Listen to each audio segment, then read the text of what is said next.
Allahu Akbar, Allahu Akbar.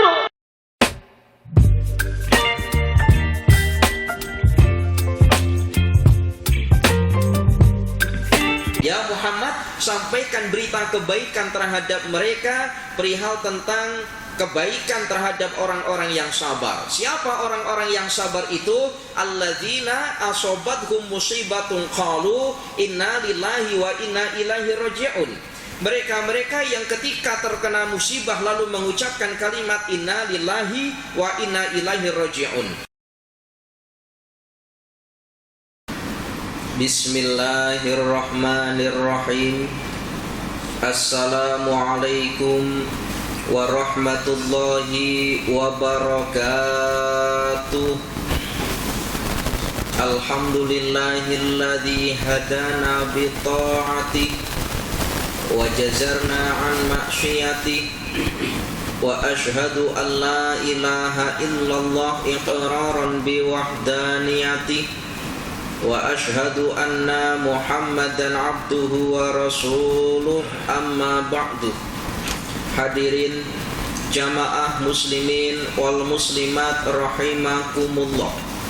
Alhamdulillah, puji syukur kita kehadirat Allah atas segala nikmat-nikmat yang telah diberikan kepada kita, sehingga dengan nikmat-nikmat itu Allah masih memberikan kesempatan kepada kita untuk senantiasa hadir di dalam masjidnya yang tidak lain adalah lisholati, untuk melaksanakan ibadah sholat yang tentunya kita kerjakan dengan cara berjamaah. Semoga masjid yang sekarang kita berada di dalamnya ini kelak di akhirat akan bersaksi di hadapan Allah bahwa kita selama hidup di dunia termasuk golongan orang-orang yang soleh dan solehah. Allahumma amin ya rabbal alamin. Para jamaah yang dirahmati oleh Allah, melanjutkan bahasan kita pada pertemuan minggu-minggu yang lalu, yang mana di dalam kitab Nashaihul Ibad, kitab yang biasa kita baca, Syekh Nawawi Al-Bantani memberikan nasihat kepada kita dengan mengutip perkataan daripada sahabat Abdullah bin Mas'ud. Kam min mustadrijin bin ni'mati alaihi wa kam min maftunin bis sana'i alaihi wa kam min maghrurin bis satri alaihi. Kam min mustadrijin bin ni'mati alaihi, banyak orang-orang yang hanyut atau lalai disebabkan karena nikmat yang oleh Allah berikan kepada seorang hamba. Wa kam min maftunin bis sana'i alaihi, dan banyak orang yang termakan fitnah atau mendapati fitnah disebabkan karena pujian. Wa kam min maghrurin bis satri alaihi, dan banyak orang yang tertipu karena tertutupnya keaiban atas dirinya. Yang pertama, banyak kam min mustadrijin bi ni'mati alaihi, banyak orang-orang yang lalai disebabkan karena nikmat. Semua yang oleh Allah berikan kepada kita, semua perkara yang oleh Allah berikan kepada hambanya, itu tidak semuanya dinamakan dengan nikmat. Ini perhatikan, tidak semua apa yang oleh Allah berikan kepada hambanya itu semuanya dinamakan dengan nikmat. Sekalipun Allah menjamin hambanya, baik orang yang mukmin atau orang yang muslim, sekalipun orang kafir, Allah menjamin terhadap hamba-hambanya, Allah akan tetap berikan sesuatu kepada hambanya, baik hambanya itu mukmin ataupun tidak mukmin. Namun tidak semua perkara yang oleh Allah berikan kepada hambanya ini dinamakan dengan nikmat. Lalu apa perkara yang diberikan oleh Allah dan perkara tersebut dinamakan dengan nikmat? Apabila sesuatu yang oleh Allah berikan kepada hambanya, yang mana sesuatu yang oleh Allah berikan kepada hambanya, hambanya semakin dekat kepada Allah Ta'ala dengan perkara tersebut, maka dinamakan dengan nikmat. Boleh paham ya kalimat ini ya? sesuatu perkara yang oleh Allah berikan kepada hambanya, dan dengan perkara tersebut dia semakin dekat kepada Allah, maka ini dinamakan dengan nikmat. Dan sebaliknya, sesuatu yang oleh Allah berikan kepada hambanya, yang mana dengan sesuatu yang diberikan kepada hambanya tersebut justru tidak menjadikan dia dekat kepada Allah, maka ini tidak dinamakan nikmat. Lalu dinamakan dengan apa? Dalam bahasa kitab dinamakan dengan istidraj namanya. Sesuatu perkara yang diberikan kepada hambanya, yang mana perkara itu justru tidak menjadikan dekat kepada Allah, dinamakan dengan istidraj. Baik itu diberikan kepada orang kafir ataupun diberikan kepada orang mukmin. Apabila perkara itu tidak menjadikan dekat kepada Allah, maka dinamakan dengan istidraj. Ibnu Salamah, beliau pernah mengatakan dengan kalimatnya, kullu nikmatin la tuqarribu minallahi fahiya baliyatun. Setiap nikmat, apa saja nikmat itu?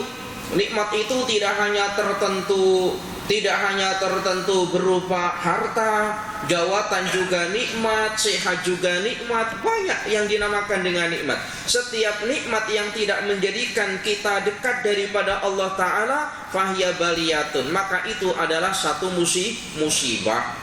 Para jamaah yang dirahmati oleh Allah, kalau kita membicarakan perihal tentang nikmat, maka ada nanti membicarakan tentang musibah.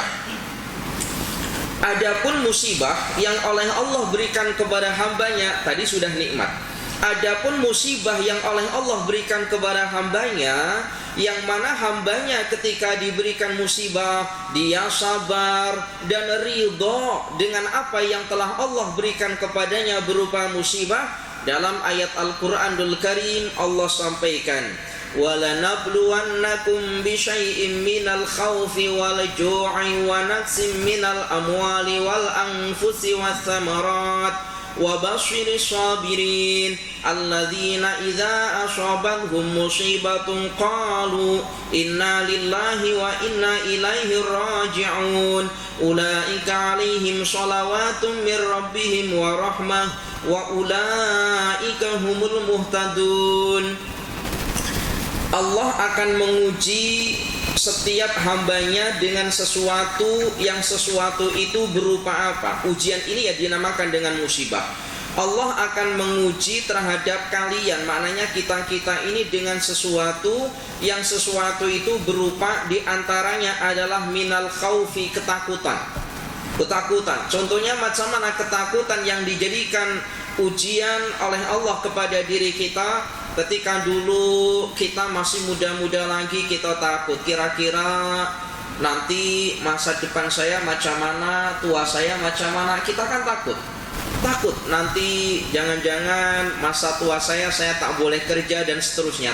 Takut. Ini ujian yang oleh Allah berikan kepada kita. Kemudian walju', Allah akan uji hambanya dengan ju'. Ju' itu artinya lapar itu tidak harus kepada orang yang tidak punya makanan. Terkadang orang lapar pun juga terjadi pada orang kaya atau orang yang punya makanan. Macam mana contohnya? Perhatikan. Lapar itu tidak harus terjadi kepada orang yang miskin atau tidak punya makanan. Terkadang lapar itu juga terjadi kepada orang yang punya makanan, bahkan orang kaya. Contohnya macam mana? Saya ini pernah, para jamaah yang dirahmati oleh Allah, pernah dalam satu majelis, yang dalam majelis tersebut kita dalam satu minggu ada majelis di salah satu hotel membahas satu perkara. Itu yang hadir ya berbagai kalangan, ada daripada kalangan ustadz, ada daripada kalangan pembisnis, dan banyak orang-orang kaya yang hadir dalam majelis tersebut. Itu satu minggu. Kemudian setiap kita makan itu sudah disediakan makanan-makanan, itu sudah sediakan. Lalu kebetulan saya ini satu bilik dengan orang. Jadi satu bilik hotel itu ada 2 orang yang nampaknya orang ini tuh kaya raya. Dari segi fashion dia, jam tangan dia, handphone dia itu nampak memang orang kaya betul. Para jamaah yang dirahmati oleh Allah. Tetapi ketika kita makan itu saya nampak, ketika saya makan dengan para tetamu yang lain itu, saya nampak orang yang satu bilik dengan saya itu tidak seberapa makan, tidak makan. tidak ambil ini, tidak ambil itu, hanya sekadar saja makan. Berarti setiap makan itu semacam itu, tidak seberapa makan. Lalu satu hari dia mengeluh, saya lapar katanya. Loh, bukankah makanan itu banyak? Jadi kenapa? Lalu dia cerita, saya ini lapar. Kenapa? Saya tidak segera makan sebab saya ini punya sakit di mana dokter itu melarang saya untuk makan makanan yang tadi disediakan. Mananya Pak, lapar itu tidak harus tidak ada makanan. Lapar itu tidak harus orang yang tidak punya uang. Terkadang orang kaya ada makanan juga bolehlah lapar dengan perkara tadi itu. Maka subhanallah, sungguh kita ini termasuk orang yang bahagia. Umpamanya kita tidak ada harta umpamanya, tapi segala makanan boleh masuk dalam perut kita. Alhamdulillah, syukuri yang demikian ini. Akhirnya saya pikir, kalau demikian itu kira-kira yang kaya saya atau orang ini? Orang jamaah yang dirahmati oleh Allah, subhanallah, tabarakallah. Wa naqsim minal amwali. Begitu juga Allah akan uji kita selain daripada takut, ju', lapar, wa naqsim minal amwali, kekurangan harta. Ini sebagai ujian Allah Ta'ala. Wal anfusi, kemudian Allah akan uji kita dengan jiwa. Maknanya apa? Maknanya mungkin kita diancam oleh seseorang, takut akan keselamatan diri kita. Ini namanya sebuah ancaman atau wal anfus. Kemudian yang terakhir Allah uji was-samarat, dengan buah-buahan. Maknanya macam mana? Para jamaah yang dirahmati oleh Allah, ketika kita tanam buah-buahan lalu terjadi kekeringan, nah ini sebagai ujian yang oleh Allah berikan kepada kita. Maka saya pernah bertanya, di antara jamaah saya pernah bertanya, apa yang kita makan itu semuanya bersumber daripada buah. Sebutkan satu benda yang kita makan yang tidak sumbernya daripada buah. Kira-kira apa? Apa yang kita makan itu semua bersumber dari buah-buahan. Dan sebutkan satu saja makanan kita yang tidak berasal daripada buah-buahan, itu apa kira-kira? Ada jamaah ustadz, ada ustadz. Apa? Ayam. Orang tidak makan nasi tapi hari-hari makan ayam. Maknanya kita tidak makan buah. Ayam itu makanannya daripada apa? Maka tetap kembali kepada buah. Ikan, ustadz, ikan itu makanannya daripada apa? Tetap kembalinya kepada buah-buahan. Insyaallah. Para jamaah yang dirahmati oleh Allah. Dan Allah bagi tahukan kepada baginda Nabi, wahai Muhammad, wa basyiri sabirin, ya Muhammad, sampaikan kepada mereka berita kegembiraan terhadap mereka siapa? Wa basyiri sabirin, terhadap mereka yang sabar dalam menjalani ujian yang aku berikan kepada mereka. Wa basyiri sabirin, ya Muhammad, sampaikan berita kebaikan terhadap mereka perihal tentang kebaikan terhadap orang-orang yang sabar. Siapa orang-orang yang sabar itu? Alladzina asobathum musibatun qalu inna lillahi wa inna ilaihi raji'un. Mereka yang ketika terkena musibah lalu mengucapkan kalimat inna lillahi wa inna ilaihi raji'un. Apa sih maknanya inna lillahi wa inna ilaihi raji'un? Inna lillahi, sesungguhnya apa-apa yang ada di muka bumi ini, lillahi, semuanya adalah milik Allah. Inna lillahi wa inna ilaihi raji'un, dan semuanya juga akan kembali kepada Allah Ta'ala. Maka semisal kita terkena musibah apa? Tadi dikatakan apa? Dikatakan seumpama apa? Seumpama wanak siminal amwal. Asalnya kita kaya raya umpamanya, lalu kemudian kita menjadi miskin. Ya sudah, kita ridho saja dengan mengucapkan inna lillahi wa inna ilaihi raji'un. Ya Allah, harta ini milikmu dan sekarang kembali kepada Engkau ya Allah. Aku hidup di dunia tidak membawa apa-apa ya Allah, aku ridho dengan mengucapkan kalimat inna lillahi wa inna ilaihi raji'un. Para jamaah yang dirahmati oleh Allah, harta yang kita miliki ini kan titipan yang oleh Allah berikan kepada kita. Yang namanya titipan itu kalau diambil oleh yang menitipkan, kalau orang sehat itu pasti akan ridho. Coba begini para jamaah, ini logika saja. Kita ini dititipi, kita ini jadi tukang parking, parking ya, tukang jaga kereta itu apa namanya? Parking ya, tukang parking kereta. Nah semisal ketika ada orang datang dengan membawa kereta lalu datang di tempat parking kita lalu dia bayar, itu kira-kira kereta itu milik kita atau tetap milik orang lain? Tetap milik orang lain ya. Ketika orang itu datang kepada kita lalu kemudian ambil keretanya, kira-kira kita ridho atau tidak? Ya tentu ridho, sebab itu bukan milik kita. Maknanya orang ini sehat. Ya sama ketika Allah menitipkan kepada kita sesuatu benda atau perkara, harta umpamanya, anak juga titipan yang oleh Allah berikan kepada kita, jawatan titipan yang oleh Allah berikan kepada kita, lalu Allah ambil titipannya kepada kita, lalu kita tidak ridho, ya Allah, jangan ya Allah. Macam mana? Ini milik Allah Ta'ala. Iya kan? Kira-kira sehat apa tidak? Sesuatu benda yang oleh Allah titipkan kepada kita, Allah ambil lalu kita tidak ridho. Jangan ya Allah, jangan kau ambil. Ini namanya orang yang tidak sehat akalnya. Betul kan? Sebab itu titipan. Maka Masya Allah tabarakallah, para jamaah yang dirahmati oleh Allah, wal anfusi, nyawa, kehilangan nyawa. Ada orang anaknya mati misal, ya tetap kita mengucapkan kalimat innalillahi wa inna ilaihi raji'un. Ya Allah, anakku itu titipan yang engkau berikan kepadaku, sekarang kau ambil ya Allah, aku ridho ya Allah, dengan mengucapkan kalimat innalillahi wa inna ilaihi raji'un. Nah, ini ridho, mananya ridho. Kalau anaknya mati atau saudaranya mati, ayahnya mati, orang tuanya mati, ridho. Maksudnya itu tidak menampakkan wajah yang sedih sangat gitu semisal. Ridho ya Allah, itu semuanya milik engkau ya Allah, kau ambil ya Allah. Mungkin tidak akan terjadi fitnah. Tapi kalau semisal yang mati itu istrinya, lalu kemudian dia ini tidak sedih, wah saya ridho dah, itu juga titipan yang oleh Allah berikan kepada saya, sekarang dia diambil oleh Allah Ta'ala. Tidak menunjukkan rasa sedih kalau istrinya mati. Itu kira-kira terjadi fitnah apa tidak? Ya terjadi fitnah. Fitnah macam mana? Oh ya, orang itu istrinya mati tapi nampak wajahnya tidak sedih, tidak apa. Jangan-jangan dia ada simpanan kan kayak gitu.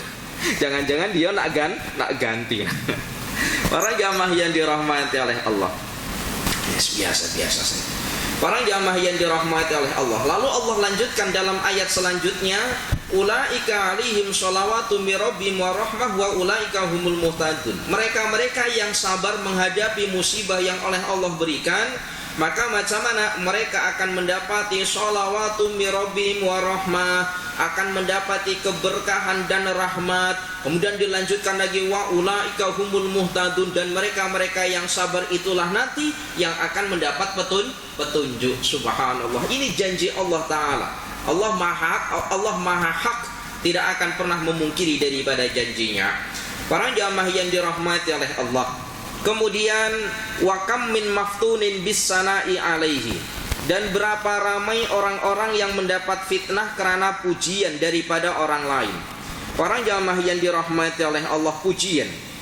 Sini sebutnya apa ya? Pujian ya. Memuji orang lain. Imam Al-Ghazali di dalam kitab Mau'izatul Mu'minin, Imam Al-Ghazali menjelaskan, sebab daripada pujian itu nanti akan tumbuh sifat tercela. Sebab daripada pujian itu nanti akan tumbuh dua sifat yang tidak terpuji atau sifat yang buruk. Apa sifat yang buruk yang timbul atau yang tumbuh daripada pujian? Yang pertama adalah kibria, yang kedua adalah ujub. Yang pertama sombong, yang kedua adalah bangga. Sombong dengan bangga itu karena salah satunya berupa pujian. Orang dipuji, wah alimnya engkau, wah kayanya engkau. Akhirnya apa? Tinggi hati, akhirnya sombong atau bangga diri. Lalu Imam Al-Ghazali menjelaskan dengan kalimatnya macam ini. Orang yang berbuat sombong itu karena merasa bahwa di dalam dirinya ada sifat mulia dan agung. Dan orang yang merasa mulia dan agung itu karena di dalam dirinya merasa ada keistimewaan atau kelebihan, kata Imam Al-Ghazali. Perhatikan ini urutannya. Orang yang berbuat sombong atau bangga diri atau ujub tadi itu karena merasa bahwa di dalam dirinya ada sifat mulia atau ada kemuliaan dan ada keagungan. Merasa dirinya punya kemuliaan dan keagungan. Dan orang yang merasa mulia atau merasa agung itu karena di dalam jiwanya merasa ada kelebihan atau keistimewaan. Lalu keistimewaan yang ada di dalam diri manusia, kata Imam Al-Ghazali, itu ada 7, kata Imam Al-Ghazali. Ada 7. Jadi 7 perkara ini Salah satunya, ya 7 perkara ini apabila salah satunya ada di dalam diri kita, maka kita nanti akan merasa mempunyai kelebihan atau keistimewaan. Kalau sudah merasa mempunyai keistimewaan atau kelebihan, maka kita akan merasa mulia atau agung. Kalau kita sudah merasa mulia atau agung, maka tumbuh yang namanya sifat sombong atau ujub tadi itu. Boleh paham ya ini urutannya ya? Boleh paham, hati-hati ini, jangan sampai lupa. Apa saja 7 perkara yang boleh menjadikan kita merasa istimewa? Yang 2 itu berkenaan dengan agama atau akhirat agama. Kemudian yang 5 ini berkenaan dengan dunia. Apa saja? Jadi yang 2, tadi kan 7 ya. Yang 2 itu berkenaan dengan agama. Yang 5 itu berkenaan dengan dunia. Yang 2 berkenaan dengan agama itu apa? Yang pertama adalah ilmu. Yang kedua adalah amal. Orang yang banyak ilmunya merasa bahwa dirinya kemudian punya keistimewaan. Kemudian kalau sudah punya keistimewaan menganggap dirinya adalah orang yang mulia. Kalau sudah merasa mulia maka tumbuh yang namanya sifat sombong. Maka hati-hati.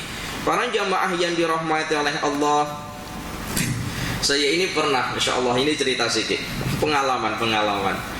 Ustaz ini pernah dijemput untuk isi pengajian di Padang, bukan di masjid pengajiannya itu, di Padang bola sepak. Itu pengajian. Panggil kalau tidak silap Ustadz dipanggil sekitar 4 kampung untuk menghadiri pengajian tersebut. Ustadz hadir. Kebetulan Padang tempat pengajian dengan rumah Ustadz itu tak jauh. Ustadz pun bukan bawa kereta, bawa motor. Kemudian di Padang itu sudah diberi satu tulisan tempat parking penceramah. Ustadz pun datang dengan bawa motor. Di situ ada orang jaga. Lalu apa kata? Hei, jangan parking sini, katanya. Jangan parking sini. Ini khusus untuk VIP, katanya. Suruh pindah. Ya Allah ya Karim, tak tahu kalau yang dijemput itu saya. Saya suruh pindah ya saya pindah. Karena saya bawa motor pun bukan motor molek, motor buruk.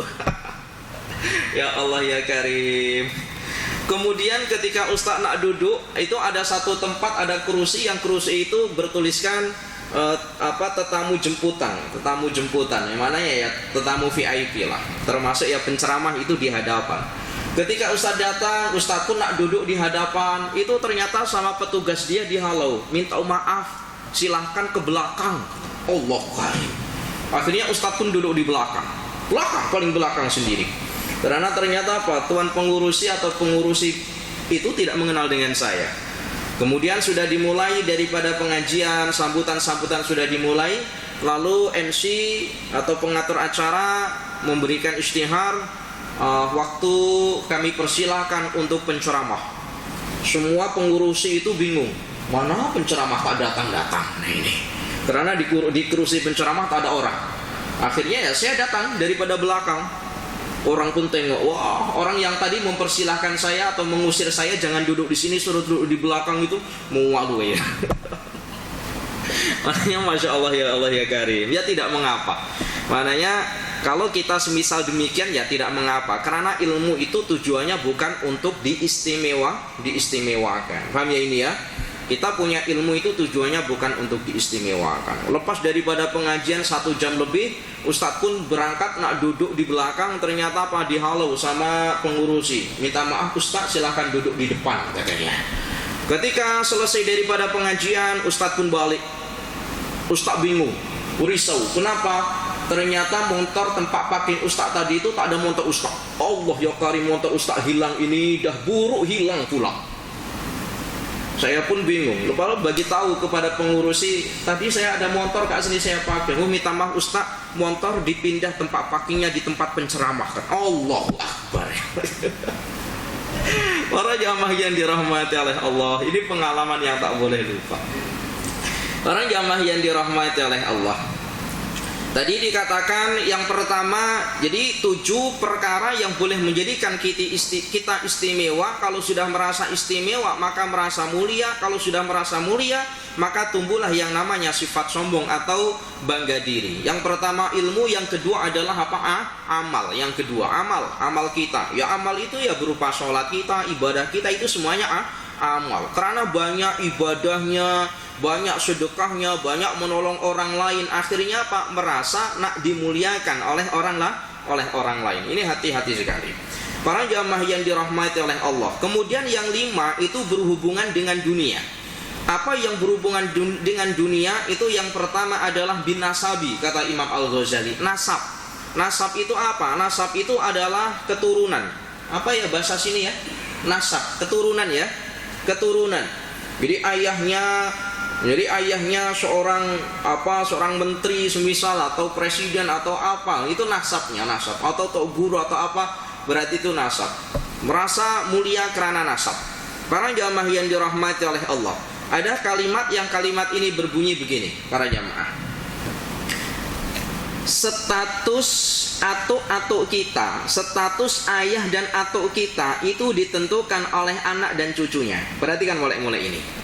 Status atuk atau ayah itu ditentukan oleh anak ataupun cucunya. Sebaik manapun ayahnya, semoleh apapun atuknya, tapi kalau anaknya tidak molek, itu tidak akan mengangkat derajat daripada atuk ataupun ayahnya. Paham ya ini ya? Contohnya semisal begini. Ada seorang tok guru, punya ilmu luar biasa alim, tapi anaknya semisal tidak alim, bahkan anaknya lebih kepada berbuat perkara-perkara yang buruk. Maka status ayahnya ini tergantung daripada anaknya. Paham ya ini ya? Kalau anaknya tidak molek semacam itu, maknanya apa? Menjatuhkan status daripada ayahnya. Dan sebaliknya, ketika ayahnya ini adalah orang yang tidak punya status yang baik, tetapi anaknya itu molek, semisal ayahnya itu biasa-biasa saja, atuknya bukan orang yang ahli ilmu umpamanya, tapi anaknya alim, soleh, maka status kedua orang tuanya akan terangkat oleh anaknya. Paham ya ini ya? Maka jangan bangga dengan nasab itu, jangan bangga. Maka jangan pernah kita mengatakan tengoklah ayahku, tengoklah atukku, tapi apa yang perlu kita katakan? Tengoklah saya. Nah, ini baru orang yang gentleman, orang yang berani. Jangan kau tengok siapa ayahku, tapi kau tengok siapa aku. Para jamaah yang dirahmati oleh Allah. Kemudian yang pertama tadi nasab. Yang kedua apa? Yang kedua itu adalah berupa nasab. Kemudian yang kedua itu adalah bil jamal, kecantikan atau ketampanan. Itu yang boleh menjadikan seseorang merasa mulia. Wajahnya cantik, tampan, semisal, akhirnya merasa dirinya mulia, lebih punya keistimewaan dibandingkan dengan orang lain, akhirnya mempunyai sifat sombong. Nah, ini hati-hati sekali. Para jamaah yang dirahmati oleh Allah. Kemudian yang ketiga apa? Yang ketiga, jadi tadi kan 2, kemudian tambah 2, 4. Kemudian yang kelima. Yang kelima berarti ya, betul ya. Jadi kan yang pertama ilmu, amal, nasab, kecantikan. Kemudian yang kelima. Nah, yang kelima. Yang kelima ini apa? Yang kelima ini adalah bil kuwati, kekuatan. Maknanya kekuatan ini macam mana? Dia itu punya dia punya kekuatan baik terhadap dirinya sendiri atau kekuatan yang ada pada diri orang lain. Contohnya begini ya, punya kekuatan. Contohnya apa ya? Kekuatan itu tidak harus berupa fisik. Jadi banyaknya orang yang ada di belakangnya ini berarti dia punya kekuatan. Ini juga boleh menjadikan dirinya merasa istimewa. Kemudian yang keenam itu bil amwal, sebab harta. Bil amwal, sebab harta. Orang merasa hartanya banyak, akhirnya apa? Merasa dimuliakan, harus dimuliakan, kalau duduk harus di depan dan seterusnya. Maka Masya Allah, saya teringat cerita daripada Imam Abu Hanifah. Jadi Imam Abu Hanifah itu macam nih para jamaah. Imam Abu Hanifah itu diceritakan kalau ada orang yang berhutang dengan Imam Abu Hanifah. Imam Hanafi. Jadi Imam Hanafi atau Imam Abu Hanifah itu ketika berjumpa dengan orang yang berhutang kepadanya, Imam Abu Hanifah itu bersembunyi. Kalau kita kan sebaliknya ya. Kalau kita kan orang yang berhutang justru yang sembunyi. Ini tidak, orang yang dihutangi malah justru yang sembunyi. Lalu ditanya, wahai Imam Abu Hanifah, kenapa engkau ketika berjumpa dengan orang yang berhutang kepada engkau lalu engkau sembunyi, itu kenapa? Lalu beliau menjawab, karena aku takut apabila orang yang berhutang kepadaku jumpa dengan aku lalu dia malu. Aku takut demikian. Maka supaya dia tidak malu, maka saya yang sembunyi. Kalau kita kira-kira macam mana? Kalau kita kan sebaliknya ya, kita hutang justru kita yang sembunyi. Kemudian cerita daripada Rabi'ah Al-Adawiyah. Ini Masya Allah malah justru luar biasa. Rabi'ah Al-Adawiyah itu ketika ada seorang pencuri masuk ke dalam rumahnya, itu pernah, jadi rumah Rabi'ah Adawiyah itu kemasukan seorang pencuri. Lalu Rabi'ah Al-Adawiyah mengetahui kalau rumahnya ada seorang pencuri. Rabi'ah Adawiyah justru dia sembunyi. Kalau kita macam mana? Kita punya rumah, lalu ada orang masuk nak curi harta kita. Kira-kira kita macam mana? Sembunyi atau kita datangi orang tersebut? Kita datangi, nak curi kok. Nah macam itu kan? Justru Rabi'ah Al-Adawiyah itu tidak. Ada orang datang ke rumah dia nak mencuri, justru dia sembunyi. Lalu ditanya, wahai Rabi'ah Al-Adawiyah, ketika rumahmu kedatangan pencuri lalu justru engkau sembunyi, kenapa engkau sembunyi wahai Rabi'ah Al-Adawiyah? Apa jawabnya?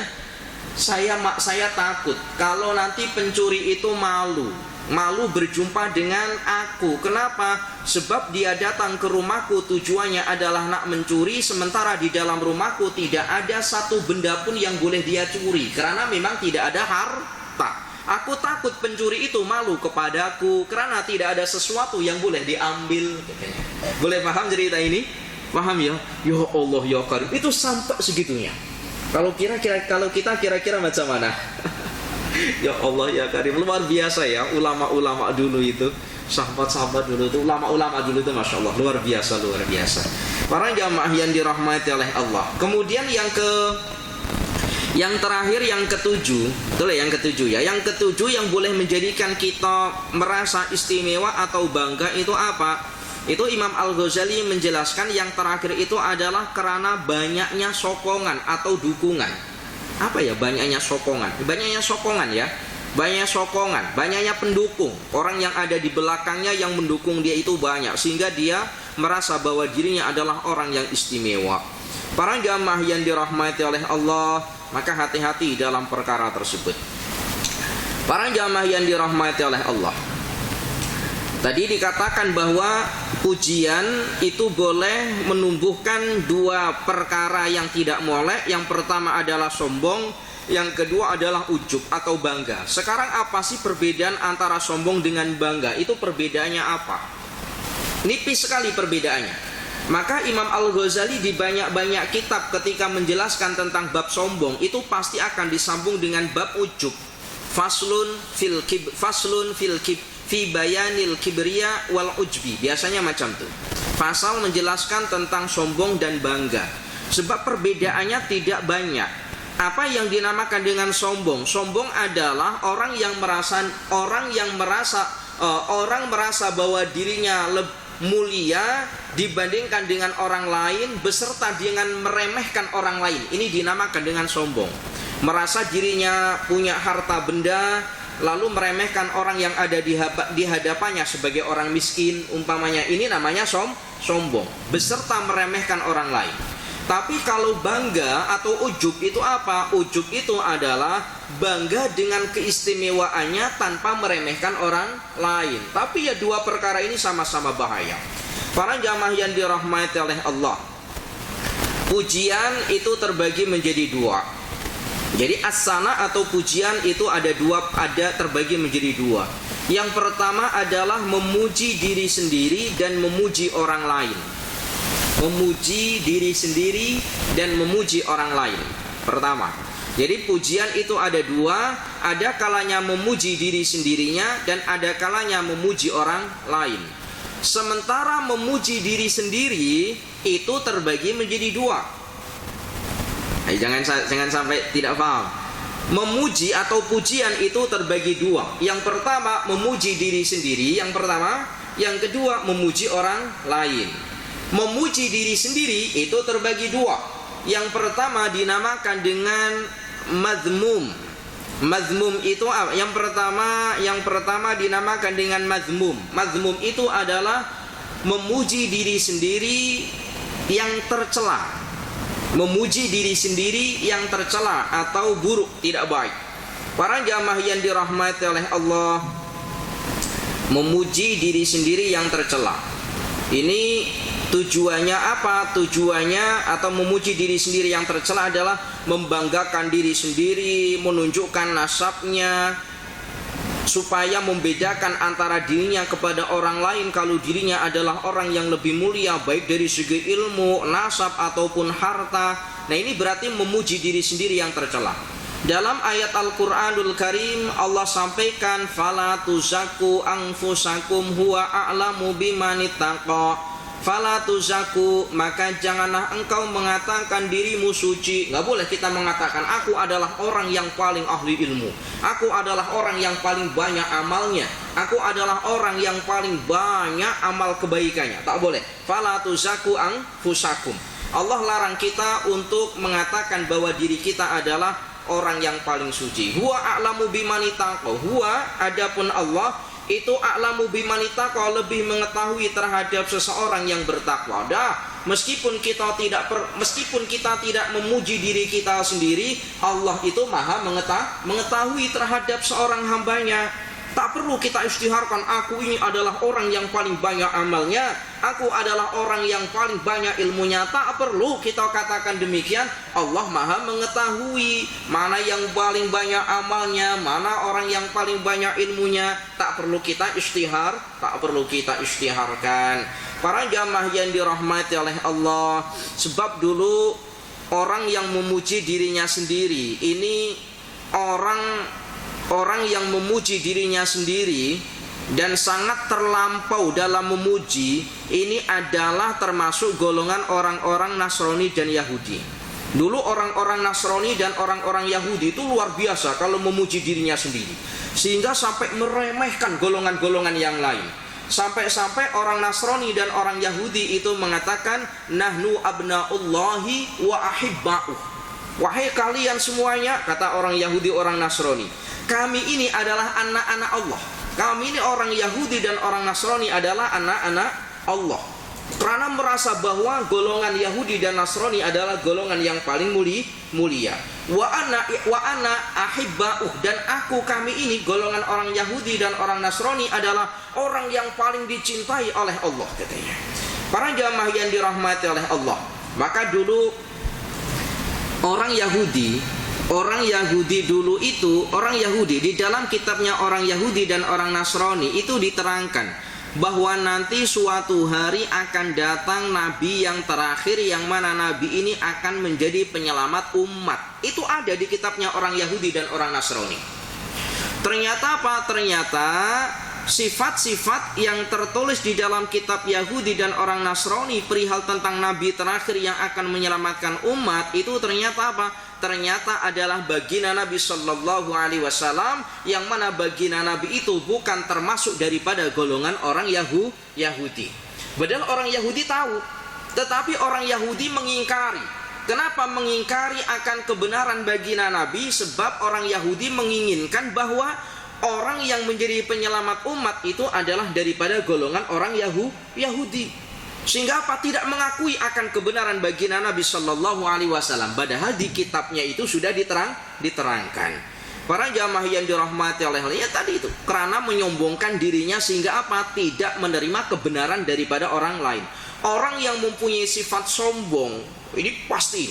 Orang yang mempunyai sifat sombong itu pasti tidak akan pernah menerima kebenaran orang lain. Pasti akan merasa bahwa dirinya adalah orang yang paling benar. Itu pasti.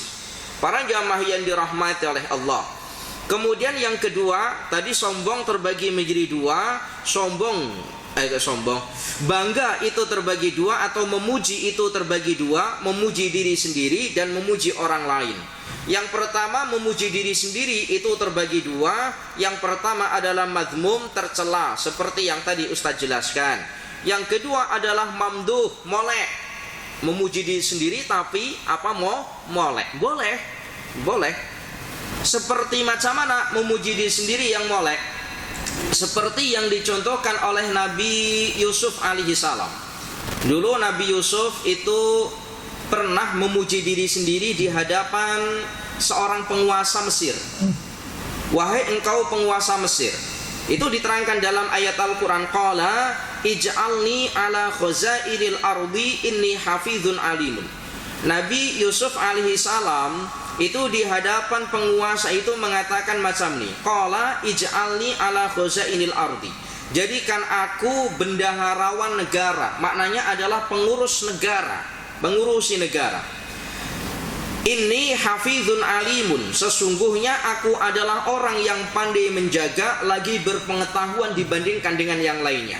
Maknanya Nabi Yusuf memuji dirinya sendiri. Tetapi yang demikian ini molek. Kenapa? Karena tujuan Nabi Yusuf alaihissalam, andaikan Nabi Yusuf ini menjadi pengurus dalam satu negara, maka Nabi Yusuf boleh meluaskan dakwahnya. Amin ya. Boleh meluaskan dakwahnya, dan pada saat itu tidak ada orang yang lebih molek dibandingkan dengan Nabi Yusuf.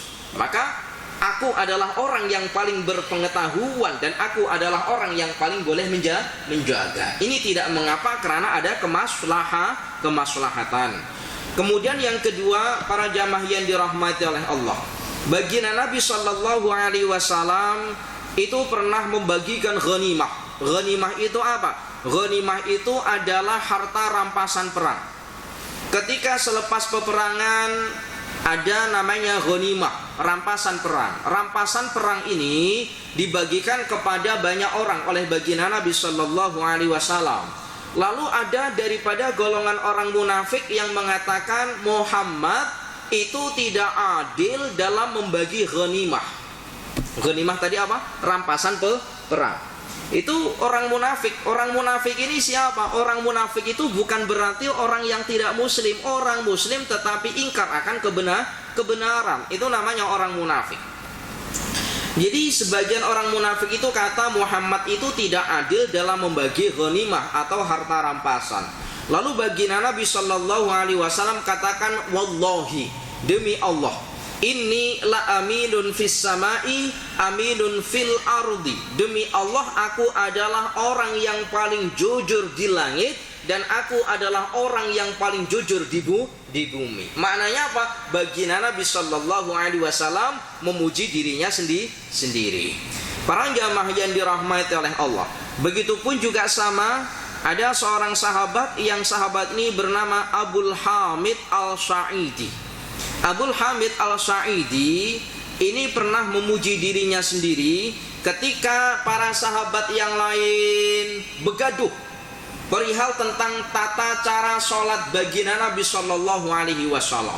Sebagian sahabat mengatakan, oh, sholatnya baginda Nabi macam ni. Lalu sahabat yang lain mengatakan, oh tidak, baginda Nabi itu sholatnya macam ni. Begaduh. Lalu apa? Lalu sahabat Abu Sa'idi Al-Hamidi, Abul Hamid As-Sa'idi, beliau mengatakan, Ana a'lamukum atau ana a'lamukum bisolati Rasulillah sallallahu alaihi wasallam. Sahabat, aku adalah orang yang paling tahu macam mana cara sholatnya baginda Nabi sallallahu alaihi wasallam. Nah, memang betul, Abul Hamid As-Sa'idi ini memang orang yang paling banyak mengetahui perihal tentang sholatnya baginda Nabi sallallahu alaihi wasallam. Para jamaah yang dirahmati oleh Allah, kita kan sampai sekarang ini kan banyak khilaf. Banyak perbedaan perihal contoh mudah perihal tentang takbiratul ihram. Ketika kita mengangkat kedua tangan kita, ada sebagian orang yang mengangkat kedua tangan Allahu Akbar, ujung ini apa namanya, ini apa, ibu jari ini menempel di daun telinga, jadi Allahu Akbar. Ada sebagian orang yang takbirnya bukan macam tuh, Allah gini, Allahu Akbar, karena memang ada keterangan bahu kita ini kena lurus. Jadi Allahu Akbar, jadi lurus. Allahu Akbar tanpa menempelkan. Allahu Akbar. Ada juga orang yang sebagian takbir tanpa mengangkat kedua tangan. Allahu Akbar juga ada. Bising-bising, mana yang betul, mana yang betul. Dah semuanya betul, yang tak betul itu yang tidak sholat, itu yang tidak betul. Para jamaah yang dirahmati oleh Allah, kenapa? Ya karena ya banyak-banyak para ulama-ulama itu mencontohkan berbeza-beza. Dan andaikan pun berbeza-beza itu tidak sampai mengurangi daripada keabsahan daripada sholat, karena mengangkat kedua tangan itu bukan termasuk daripada rukun sholat. Rukun sholatnya adalah takbiratul ikhram, Allahu Akbar.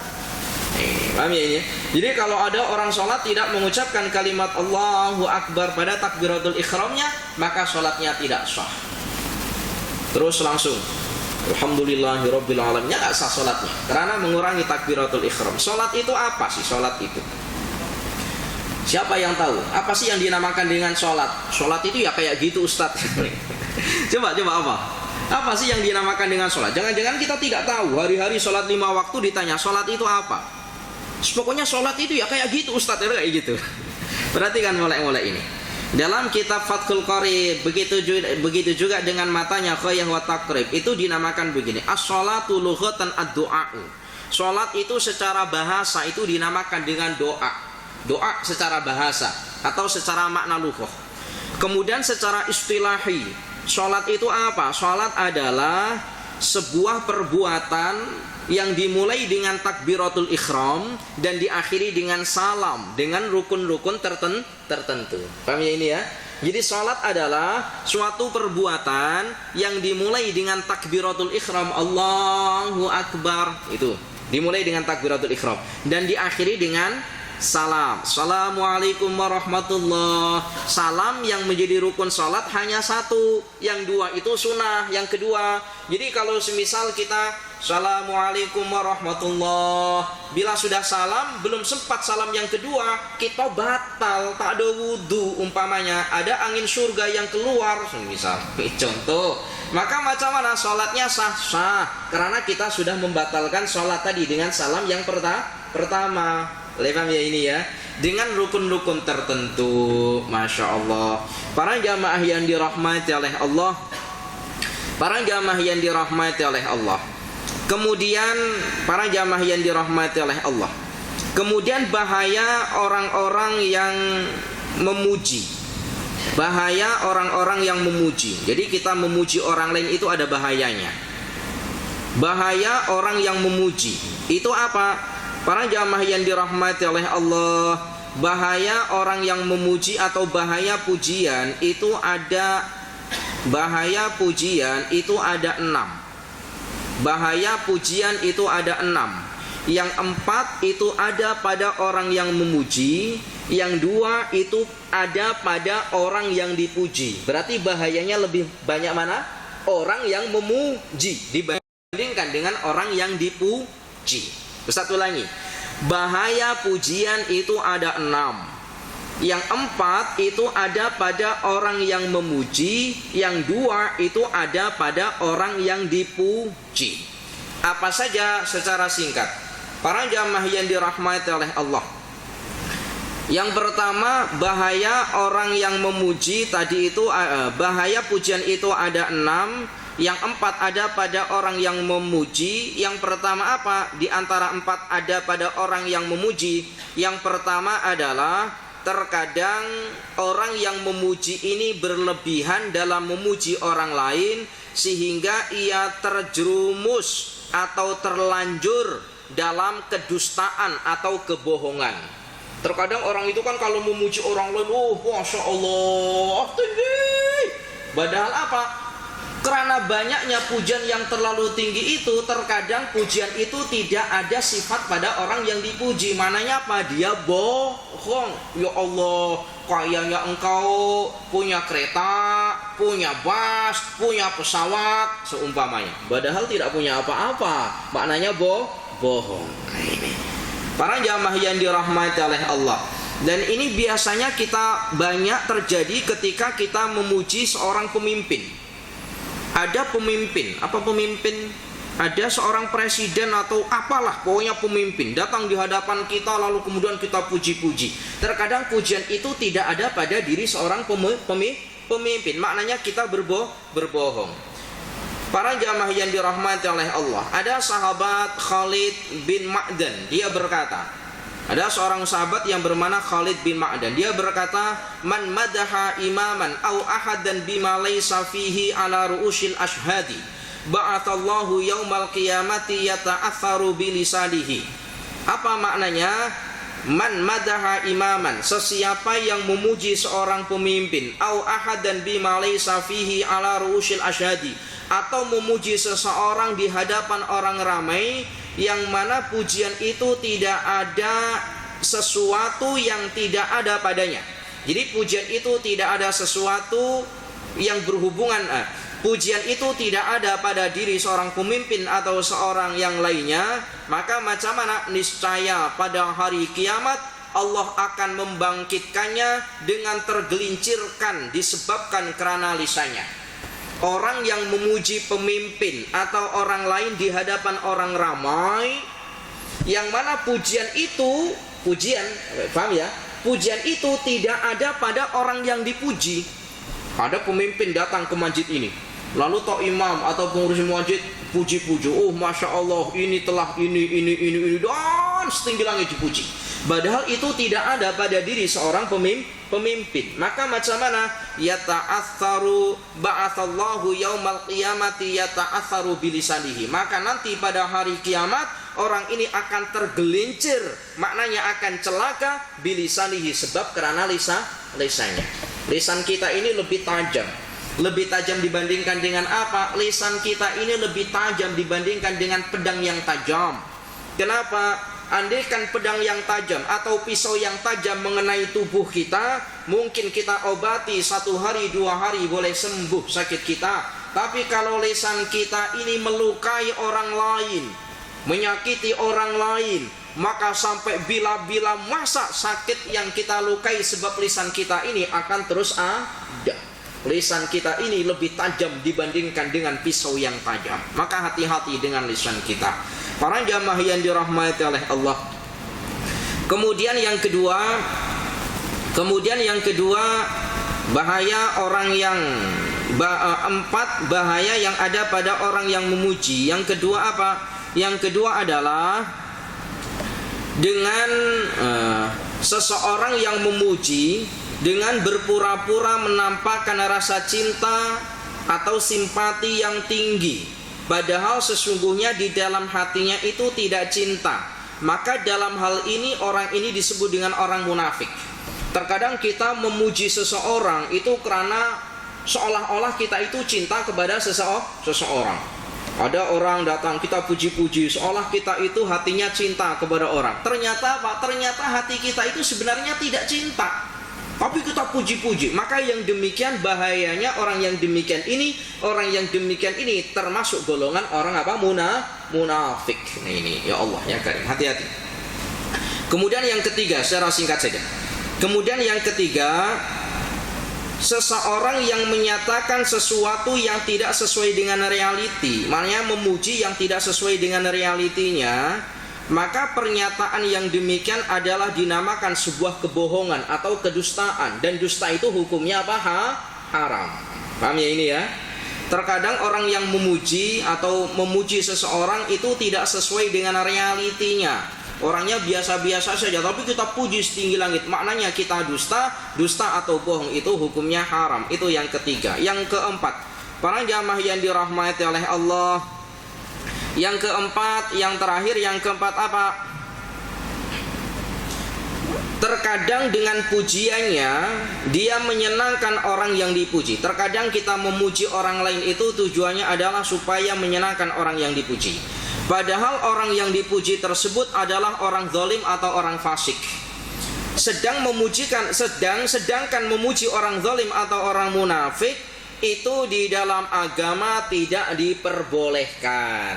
Jadi terkadang kita memuji seseorang, kita tidak tahu kalau orang itu adalah orang zalim atau orang munafik. Kenapa? Sementara di dalam agama memuji orang zalim atau orang fasik itu hukumnya haram. Yang demikian ini ada satu hadis daripada baginda Nabi sallallahu alaihi wasallam, innallaha ta'ala yaghdabu idza mudihal fasiqu. Innallaha ta'ala, sesungguhnya Allah ta'ala yaghdabu akan murka. Siapa Allah? Idza mudiha, apabila dipuji siapa al-fasiku, orang fasik. Allah akan murka terhadap diri kita apabila mendapati kita memuji orang fasik atau orang munafik. Ya Allah ya Karim, itulah bahaya, 4 bahaya yang ada pada diri orang yang memuji orang lain. Adapun 2 bahaya yang terdapat pada orang yang dipuji, insyaallah Ustaz sampaikan pada minggu hadapan insyaallah. Para jamaah yang dirahmati oleh Allah, cukup. InsyaAllah kita lanjutkan pada pertemuan-pertemuan yang akan datang insyaallah. Para jamaah yang dirahmati oleh Allah, namun Ustadz di hadapan pengurusi, ini pengurusi majelis atau pengurusi masjid, Ustadz nak minta maaf nanti pada 2 minggu hadapan. Jadi minggu tarikh 6 dan tarikh 13 itu Ustadz tak boleh hadir karena Ustadz balik ke Indonesia. Jadi raya haji ini Ustaz balik ke Indonesia. Jadi tuan pengurusi, Ustaz minta maaf untuk minggu hadapan dan minggu hadapannya lagi. Bermakna 2 minggu Ustaz tak boleh hadir. Tolong carikan pengganti Ustaz. Sebab Ustaz kalau sudah duduk kat rumah, biasa handphone ini sudah diletak, tak main handphone biasanya. Jadi Ustaz istiharkan atau sampaikan awal-awal lagi. Jadi 2 minggu, minggu esok dengan minggu hadapan Ustaz minta maaf tak boleh hadir. Al-afu minkum, mohon maaf apabila ada kesalahan. Ihdinas shiratal mustaqim. Assalamualaikum warahmatullahi wabarakatuh.